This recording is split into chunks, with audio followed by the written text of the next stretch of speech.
This message comes from Jackson. Taxes aren't something you can only think about once a year. With investments, planning for tax day is year-round. Fortunately, Jackson offers tax-efficient products. Visit jackson.com for more information on how our products can make your tax bill a little bit less painful. Jackson is short for Jackson Financial Incorporated, Jackson National Life Insurance Company, Lansing, Michigan, and Jackson National Life Insurance Company of New York, Purchase, New York. Chicago, 2011. A cop is murdered. Police and prosecutors swear they have the trigger man. He swears he didn't do it.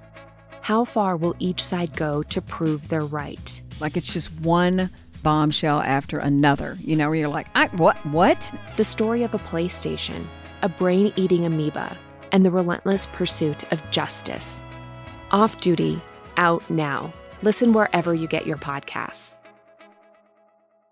Hi, I'm Darina, co-founder of Quo. If you run a business, you know the team that responds first wins the customer. You've probably opened your phone to a bunch of missed calls and no voicemails. Those are missed opportunities and exactly why we built Quo. Quo is the business phone system that helps your team handle every call and text right away. Join over 90,000 businesses that win more customers with Quo. Try Quo for free at quo.com/tech. That's quo.com/tech.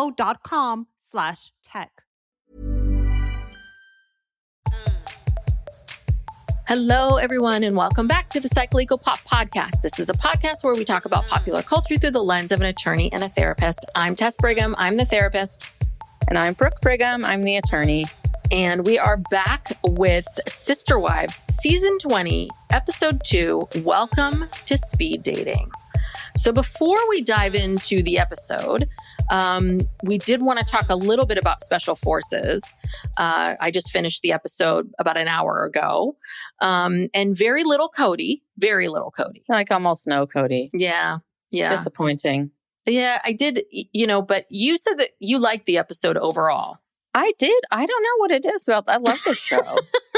And like this week, they were getting really deep with some people. And because, you know, those little sessions that they do. Yes, I don't know if these are planned.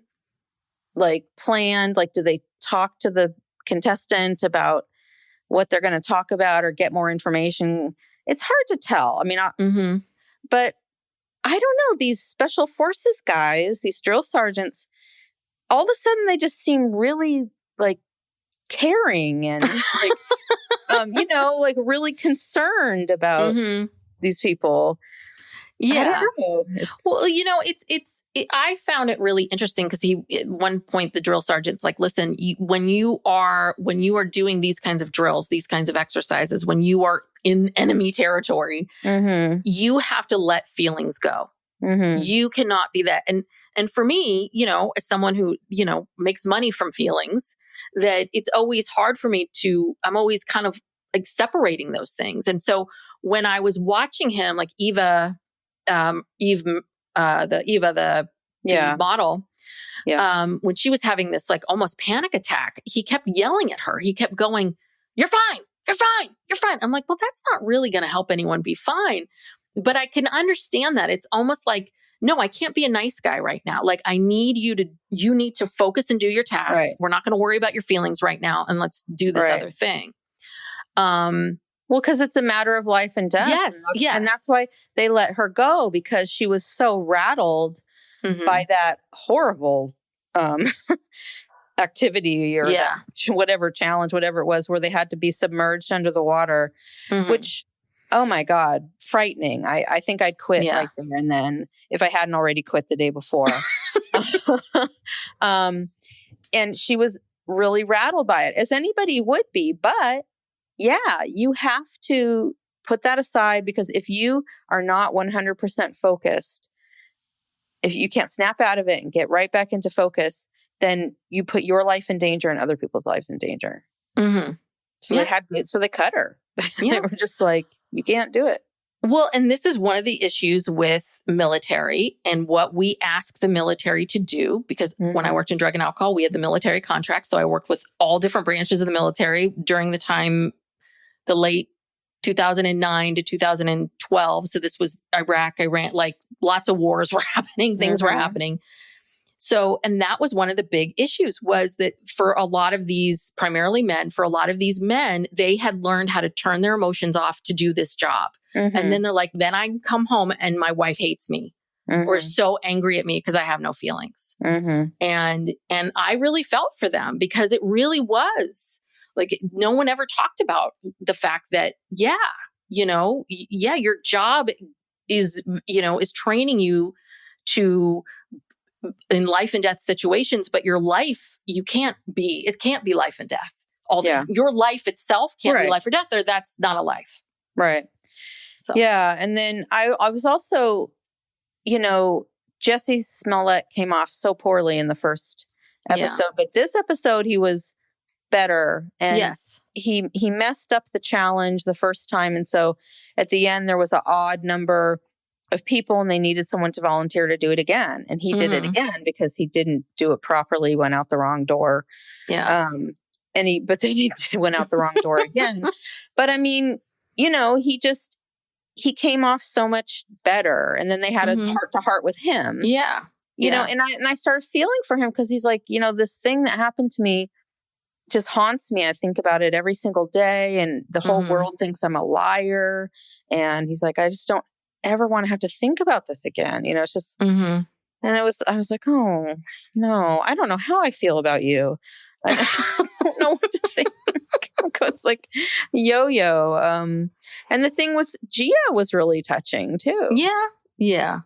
I didn't realize she was that young when Teresa went away. I somehow thought she was a little bit older, but listen, she's the parentified child. And the whole time she's the one taking care of mom. And they clocked that, that she's coming to mom. And the thing that drove me crazy about Teresa is she's like, she is my rock. She is this. I'm like, no, Teresa. Yeah. She shouldn't be your rock. Don't call her that. That's not her job. Yeah. You find your own rock, but no, this is your daughter. She can't be your rock. 13, absolutely. And with Teresa gone, I'm sure Gia planning Christmas for her younger sisters at 13. Yep. Yeah. And then she didn't even get into the fact that, her dad was deported. Yes. He went to prison for like 4 years and then he was deported. Mm-hmm. She's been through a lot. She has. And she talks about being abandoned. Like when people leave. It's like, I'm with you. I hope she sticks it out. I really do. I do too. Because I think that this would be, I assume this is why you're doing this, why anyone wouldn't clock out the first minute you could, which is, you want to see, you want to, much like Survivor, I think you want to grow as a person. Mm-hmm. And I think this would be really good for her. Yeah. So. Yeah, we didn't hear a peep out of Kody.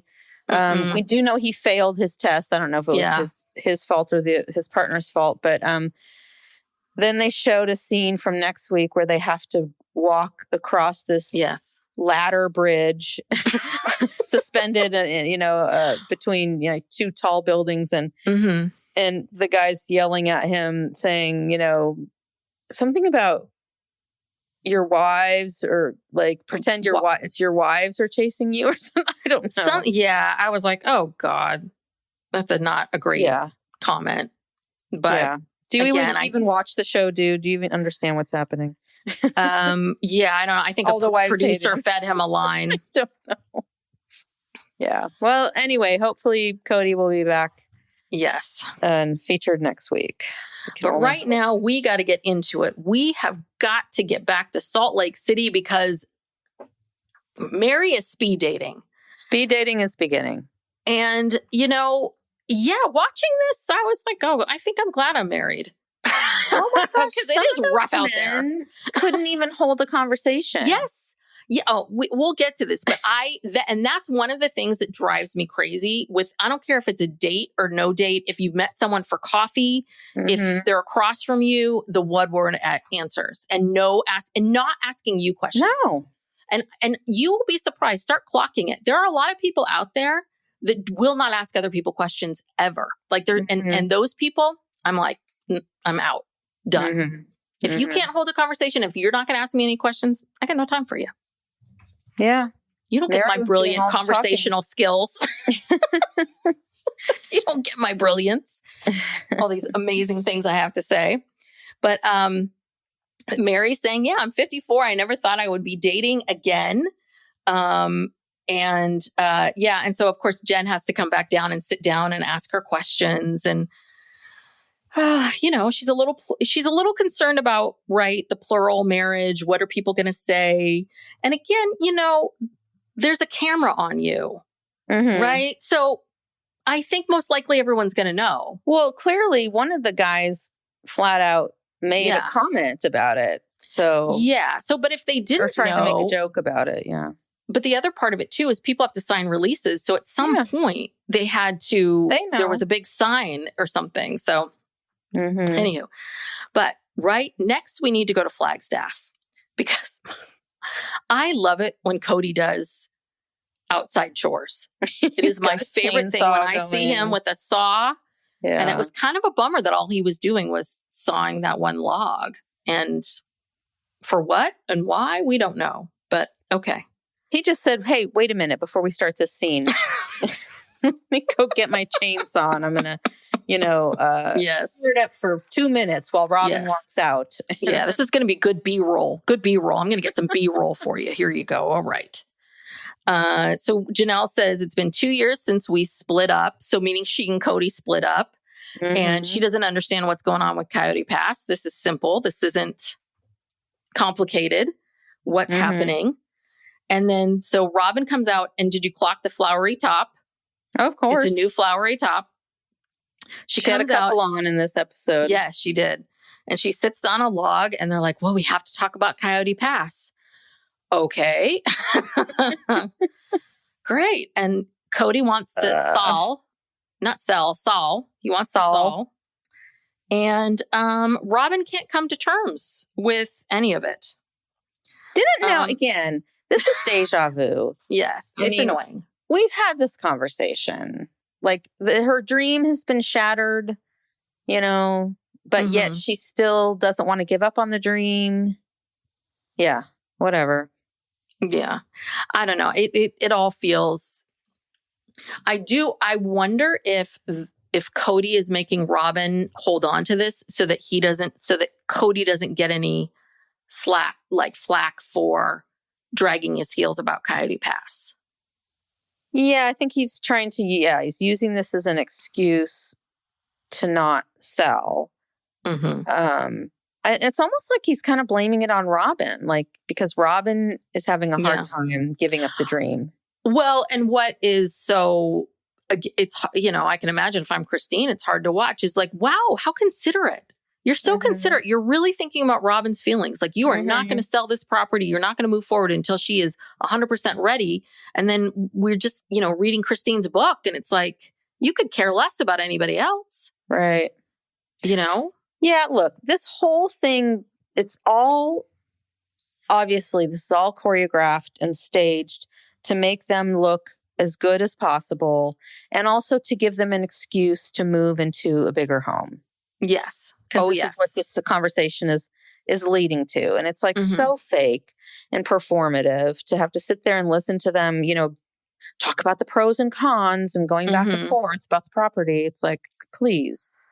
Well, and so this hands down, I think, was the highlight of the episode, which is Robyn says in one of her confessionals, she's been going out to Coyote Pass and putting out her good energy. And then we see a scene of Robyn walking and she's wearing these really dark clothes. I don't know if it's the way it was lit. She's wearing these really dark clothes and this big sun hat and she's got the hat pulled down. And she's like, I go out there and I just give it such good vibes.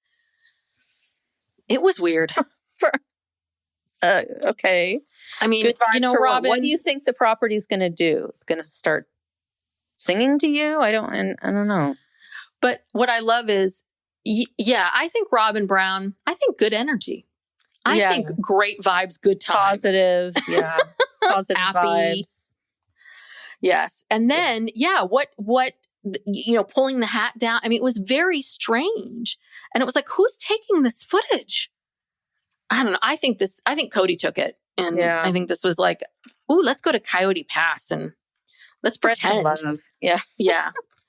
you're gonna be a woman out in a field and you've got your hat on, but it's windy, so you're holding the hat down. I mean, I don't know what's going on here. Mm-hmm. But then again, we get some very interesting takes about Coyote Pass, which is that it's interesting because Janelle's saying, I don't know if I ever saw us all out there. I could see myself out there. I loved it out there, but nobody wanted to live out there. Mm-hmm. And so it sounds like at what point, and we're coming up on Christine's book with this, but at what point is it that Janelle is like, no, this isn't going to happen? Because I always felt like Janelle was one of the diehards much more. But it's a little bit like, it sounds like based on that Janelle was already thinking maybe, much earlier.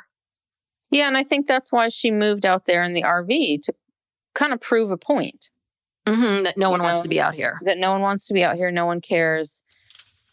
And she maybe just needed to satisfy herself that, she didn't want to be there either. I don't know. Yeah. Well, so we're back to Kody and Robyn on the log, and Cody's like, maybe if they're talking about selling the property and what he needs to do. And he's like, well, maybe they will be nice to me if we sell the property. And then Robyn has to say something like, well, you can be tough too. And then we hear all about how, this whole thing is like firecrackers, and one person says this and another person says this and another person says this. I'm kind of like, really? He's not communicating with them. So when are these firecracker things happening? And he's the one who's putting he's the one who, he does not want to be told what to do, doesn't want to be given any kind of timeline, doesn't want to be please. She's trying to act like, oh, they're all playing off of each other. And it's like, no. Yes. That they all have a hand in this. Yeah. It's like, no. This is Cody's hang up. Yeah. This is on him. And this goes back to, Kody and this is what is so fascinating about Kody, which is here's a person who needs validation from everyone, has never had his own original ideas. And then once he makes a decision for something, then he feels like then he wants absolute control. Mm-hmm. It's all over it's like, tell me what to do. Tell me what to do. No, don't tell me what to do. Don't tell me what to do. And then I'm going to be angry at you when you've told me what to do, or you didn't tell me what to do. Mm-hmm. Anyway. Yeah, you can't win. Yeah. And then of course we have to hear, oh God. So this is the clip of Kody that was in all of the promos where he does that maniacal laugh. That's really frightening. But he talks about, I have this conscious, what is it? How did he say that? I have this wife, quiet wife with the conscience of an angel. Conscience. She has a conscience that's angelic and very close to God. And she would never let me do anything naughty, even though he wants to.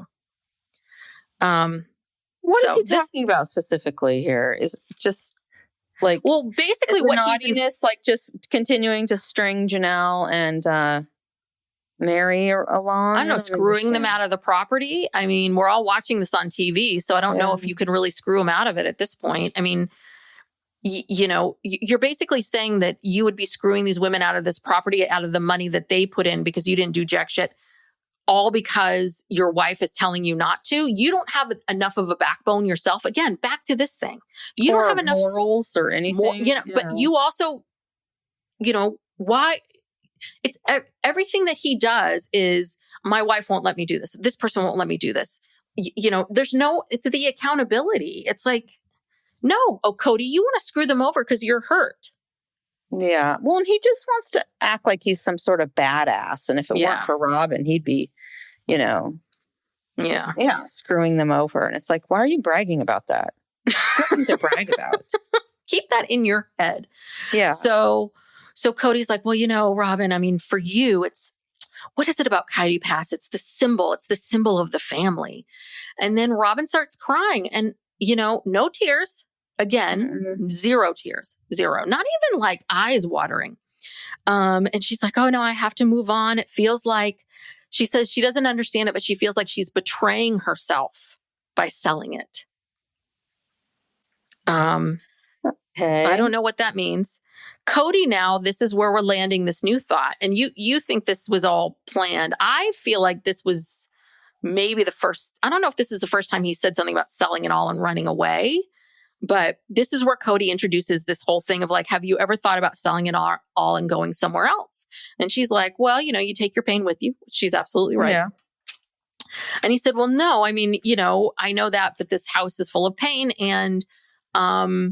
And really what he's talking about is buying another house in Flagstaff, a different part of Flagstaff. In a bigger house where they much would bigger have, house. Again, they're going to try this thing that did not work the first time, but they're going to try it again. Yeah. Let's get a big house so that our children will never leave and they'll just live here with our grandchildren. And maybe Truly will come if she has a room to sleep in. Yeah. It's like this fantasy. And it's like, Kody, you tried that, although Robyn's children are more compliant.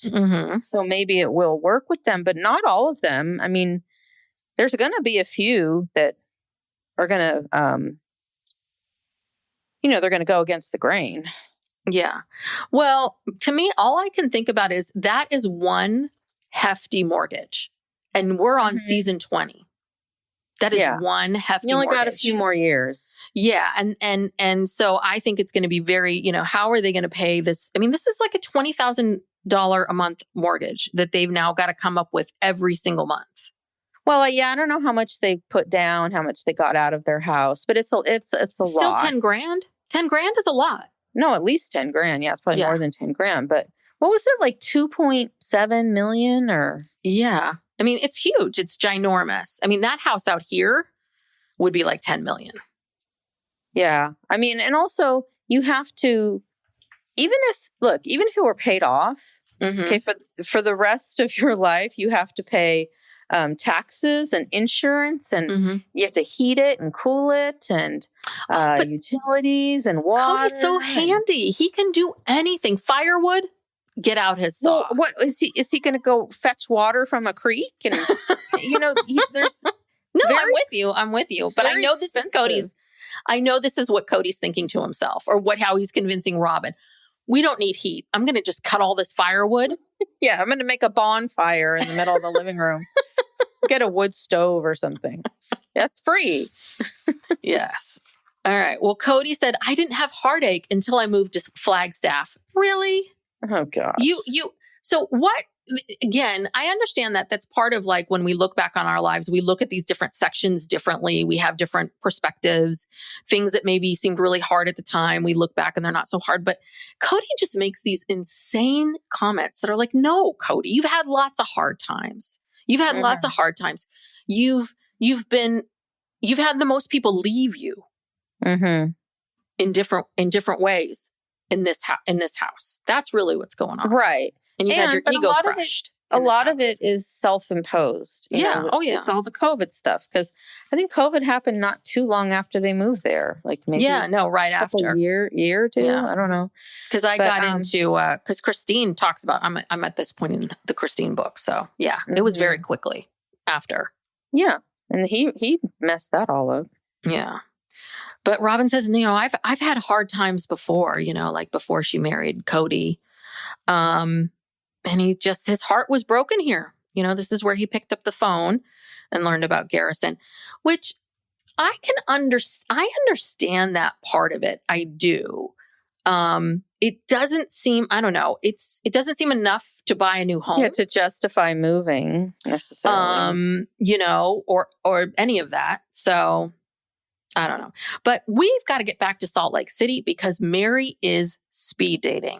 And so the first guy that sits down, this guy, Lee B.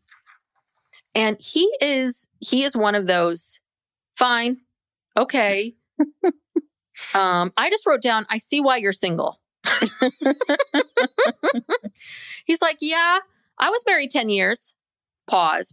So Meri then has to go, oh, well, I was married 35 years. Oh, that's a long time to be married. Yes, it is. It is a long time to be married. I mean, he could not ask one question. And then he's giving her the weirdest looks, And then we meet Jeff. then Jeff's like, hey, you're the house celebrity, I hear. And I've been married 2 times, but not at the same time. And, that's when Meri's just like, you got to be kidding me. And this is where Meri proclaims that she's a very funny person. She is freaking hilarious. Yeah, she and Jen, they just laugh and laugh. Yes. Oh, God, you guys are so funny. Listen, you're funnier than Jeff. I mean, I'll give you that much. Yeah, it's a low bar. Then this guy, John at least was making conversation. He was a little bit better. There was some banter. And then Daniel, who she kept, it was funny because Daniel was like 37. She's like, oh my God, I could be your mother. I could be your mother. I'm like, yes and no. Yeah. What if you were if you gave birth at 13 or something? Yeah. 30, or I don't know, 37, 54.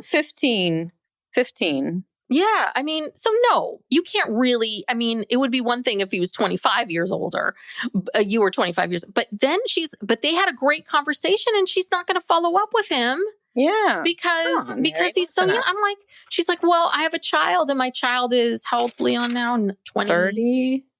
30 something? 29, 30. Yeah. So it's like, yeah, your kid's not the same age. So you're fine. That's the rule. Yes. Okay. Now we're going to Salt Lake City, but a different part of Salt Lake City because Mykelti and Tony are moving. I forgot they moved. I forgot that. And I did not know until this time that Tony is a chess fanatic. He is a chess champion. His chess career must. Yeah. How do you make money doing that? You enter tournaments and they have prize money. He said he tutors people in chess. And he's got chess content. So I think what that means is, right, he's probably got a blog or he's creating stuff online. I don't think anyone's paying him for his writing, but maybe he has a podcast. Maybe he has a Patreon that's about chess and he makes money, that way. Yeah, I saw a clip of one of his, I don't know if this was, YouTube or I don't know what the venue was, but yeah, it's him talking about, and he's got this animated chessboard on the screen, and he's talking about all these different moves and stuff. So yeah, I don't know. I guess he's making a living at it. Yeah. So we don't know, where are they moving to? Because I guess they're moving 4 hours away from Maddie. He said it was the chess capital of the country or something. I'm like, okay, and what town is that? Don't know. Should we look it up? Let's see. Psych Legal Pop. We'll be back after these messages.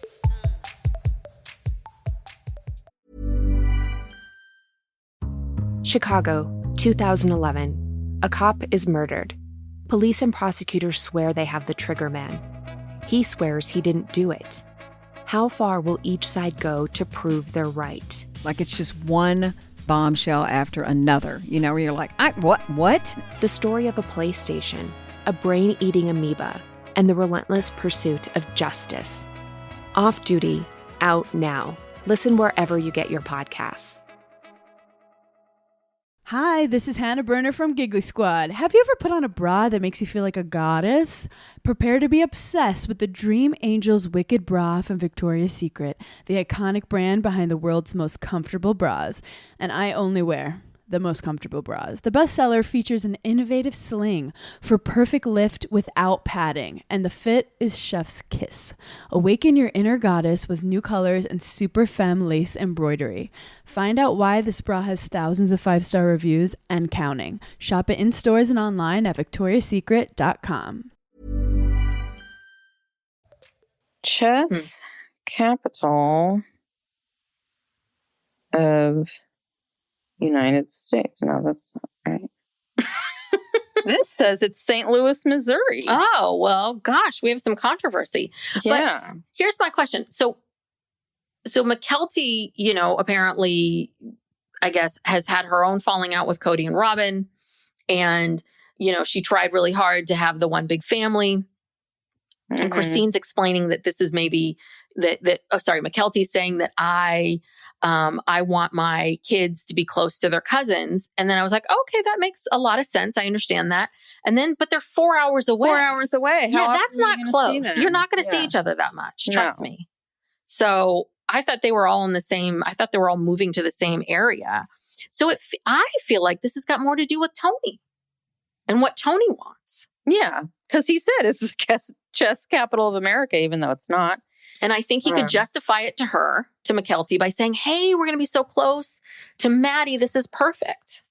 Well, there's something here in Charlotte called the Charlotte Chess Center.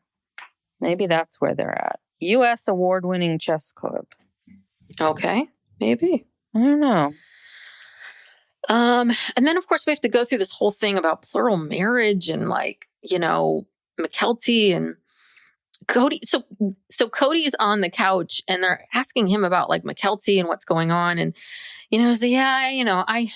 Mykelti never really wanted to live plural marriage, but, I fear that we made plural marriage look too easy.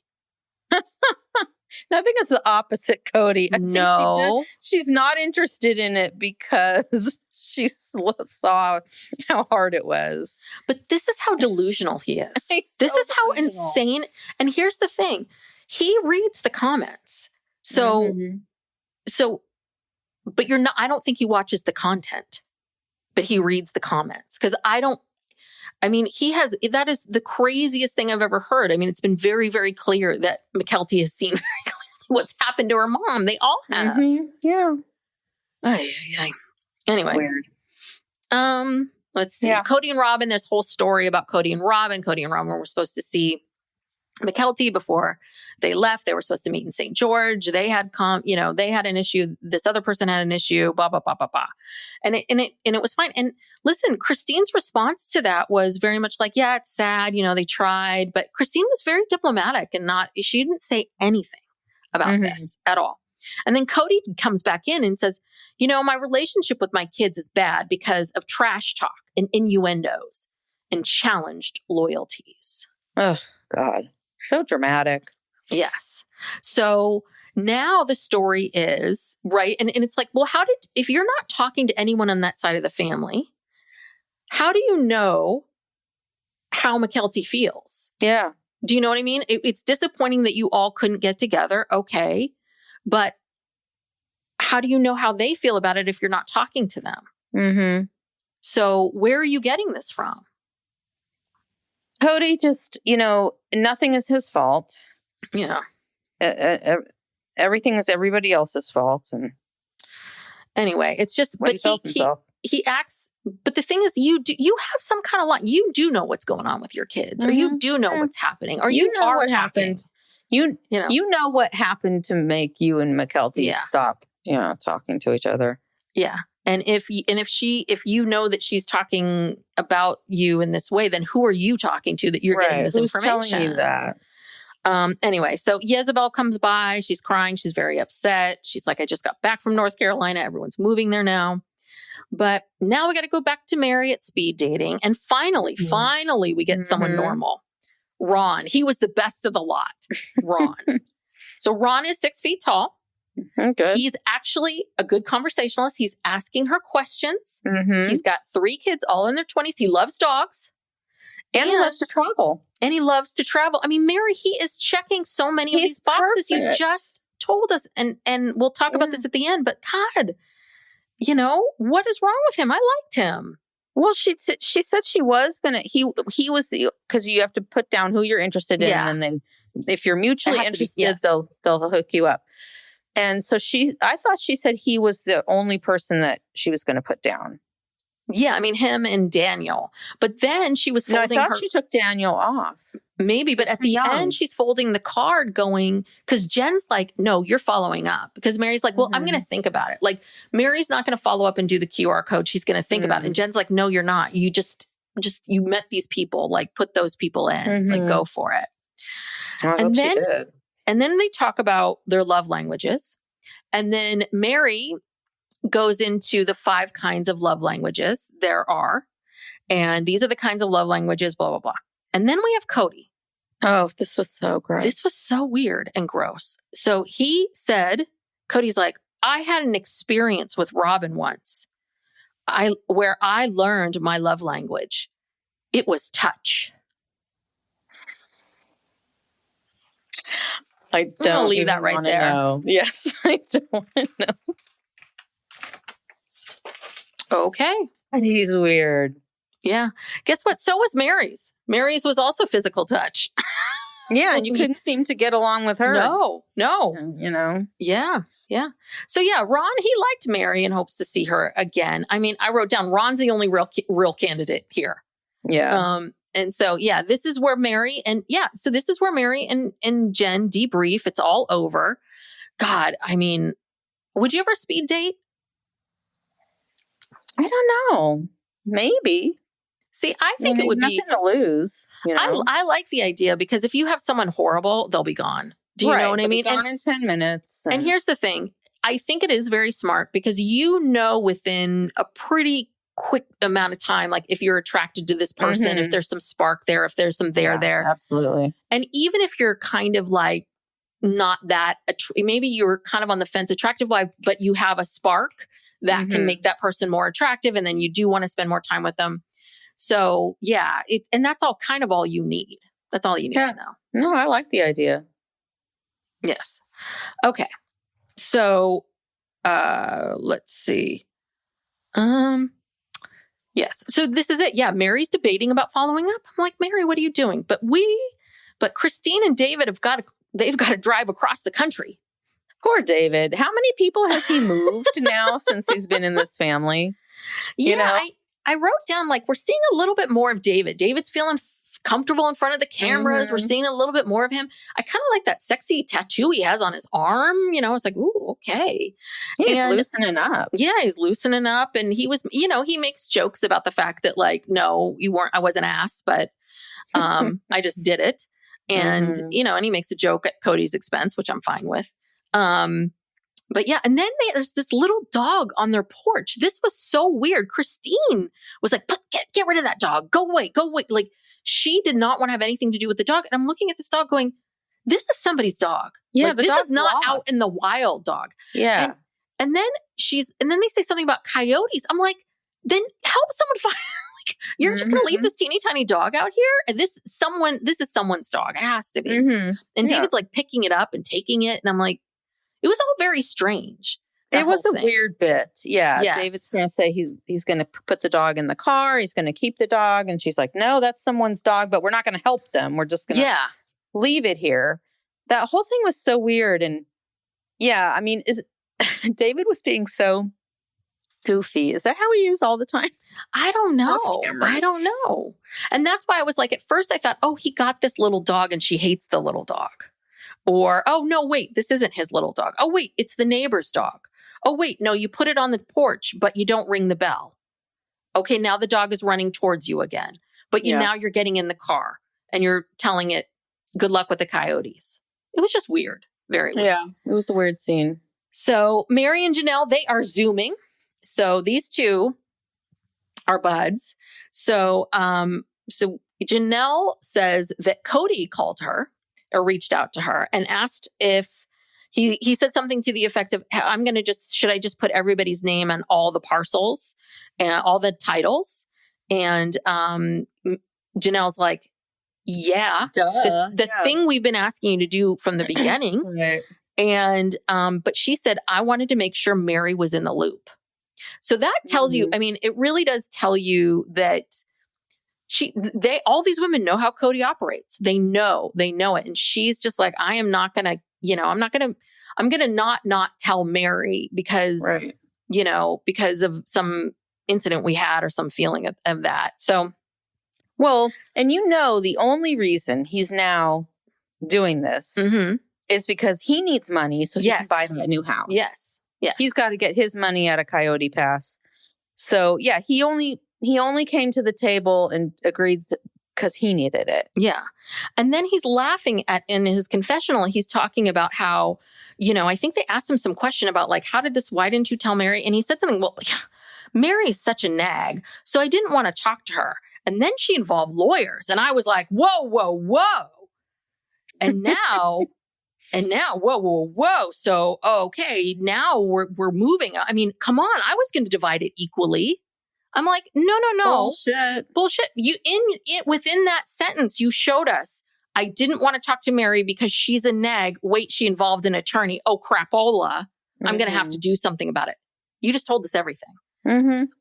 Anyway, but Janelle's got zero fucks to give to anyone because she rips on Robyn. She rips on Kody. She is so done with all of this shit. She's done. Yeah. She's really, and she's not even being diplomatic anymore. No, she's not being nice. She's not being kind.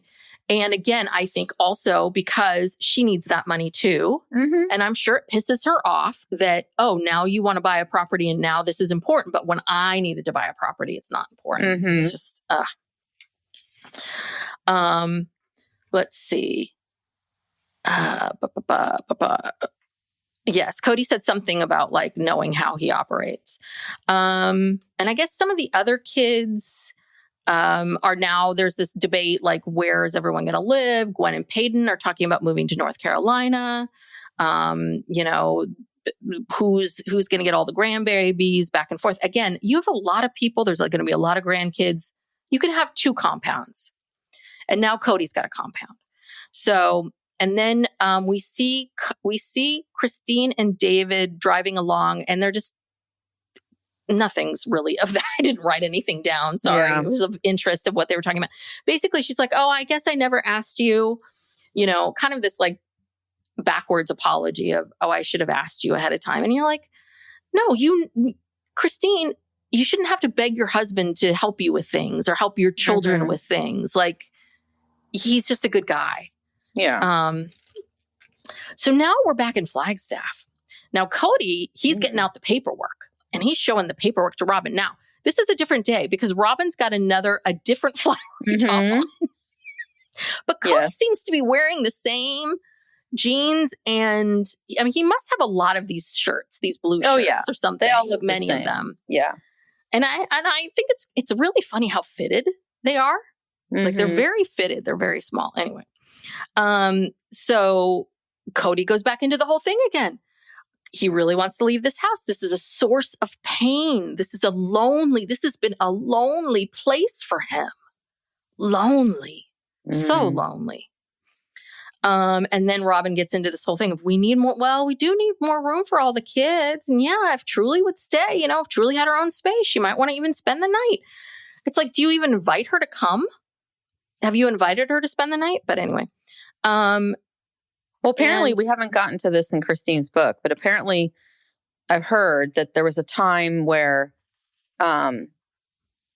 Truly came to stay the weekend or something, and they put her in 2 different places that she was uncomfortable. Like, one was I think it's that little, like, you can only access it from the outside. The door it's like a little, like I know what you're talking about type thing. That's where Aurora had to stay when everyone had COVID. She was down in this. And so they put her out there. And then one night they put her in Solomon's room, and there were no curtains or blinds on the window, and it really freaked her out. And so now she doesn't want to go back. Now they have to buy a whole new house so that she can have her own room to stay in. That's on the inside of the house. Not the outside. We can't possibly buy curtains. So let's buy a giant house. Yeah, because none of their windows, I guess this is an aesthetic choice. None of their windows have window coverings. You ever noticed that? No. Like, none of them. No. Yeah. But now I'm going to pay attention. They're just out there in the woods. And Robyn goes into this whole thing. They have to then go out on the deck. He's like, let's go out on the deck and talk about it outside. I don't know. He needed to commune with nature and smell the nature and look at the log he cut earlier the day before or something. I don't know.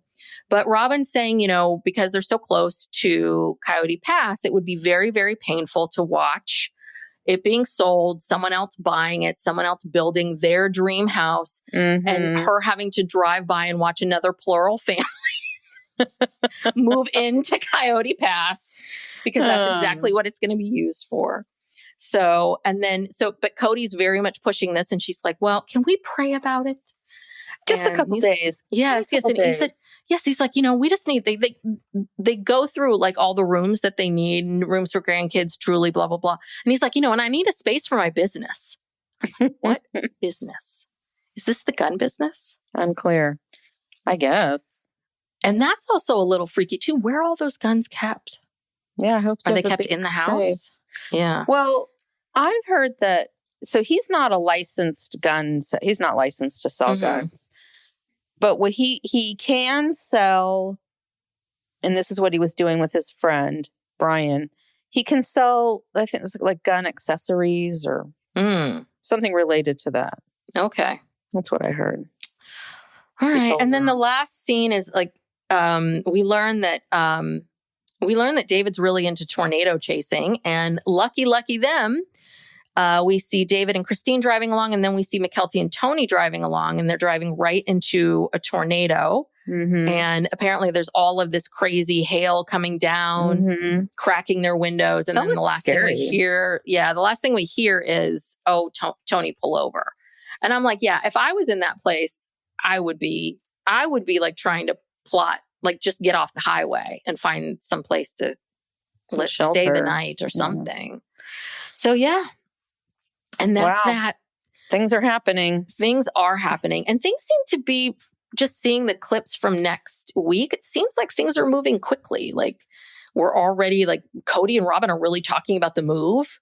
Like this, we're moving across. He says we're moving across town. I'm like, you found a house? Yeah. We didn't even get to be part of that, like house hunting. Yeah. I don't know. So yeah, and that's that. Wow. All right. Oof. Boy, what a show. A jam-packed show. It is. And so if you are a Sister Wives fan and you're thinking to yourself, God, I want to hear more from these women and I want more Sister Wives in my life, then please go check out our Patreon. We're doing Christine's book over there, book club. We're recorded 5 episodes. By the time you get this, there'll be 5 out. And we're just taking it at our own pace. And the first episode is free on the free feed. Yes. If you want to get a sense of it. Yeah. We also, on our Patreon, we do a weekly bonus. We have a true crime and Ask Us Anything. So go check us out over there and become part of our Patreon. There are other ways that you can support us. You can subscribe to the show. You can give us a 5-star rating and review if you haven't already. We have a very big catalog. If you're a Sister Wives fan, we have been covering this show for the last, pretty much consistently for the last 3 years, both on our Patreon. On our Patreon, we have the ad-free versions of episodes. And then on our main feed, we have the ad versions. And I think that's it. Follow us on social media. We're on YouTube. Come over here and subscribe. We've got lots of good stuff coming up and collaborations and all that good stuff. I should probably say, though, I don't know when it's dropping, or it might have dropped already, but I'm on Murder, She Watched. We did the Murder in Apartment 603. It was really good. Okay. So, and go check me out there. There. But I don't know if I think she might have put it out already. So go listen to it. Okay. I think that's it. Okay. Thanks, everybody. Thanks. Bye. Bye.